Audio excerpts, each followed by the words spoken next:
It's not too often the government and opposition exchange niceties in this building, but that happened this week. The government introduced Clare's Law. Mr. Speaker, I move that Bill number 141, the Interpersonal Violence Disclosure Protocol, Clare's Law Act, be now introduced and read a first time. Hear, hear. It enables police to warn someone about their partner's violent history. Saskatchewan is actually the first in Canada to introduce this legislation.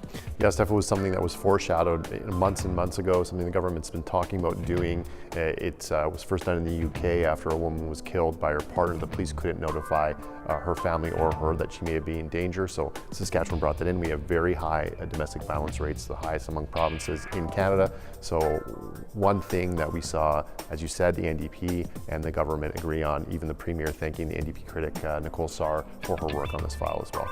Yeah, in a case like this, when we're talking about people's lives, and this province has seen high rates of domestic homicides, this issue kind of transcends partisan politics, so you do see that cooperation. Now, this law does originate in the UK. I spoke with an expert from there who says the jury is still very much out on what this actually does and whether this really prevents violence against women, against victims. Yeah, it's interesting to see how this is going to play out. We still don't know some of the details of how the protocol is going to be decided. Those details are still being worked out between police, the Ministry of Justice, but we do expect this law to pass sometime, probably next spring.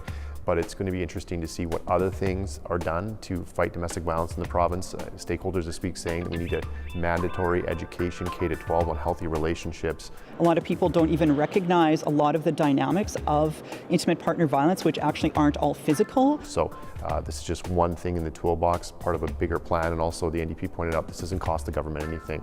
This is a plan that doesn't have dollars connected to it. So it's something that everyone is going to be keeping an eye on, both the opposition and the government, as they try and fight this problem in Saskatchewan. When we talk about initiatives like K-12 education, more funding for shelters, that all comes down to money.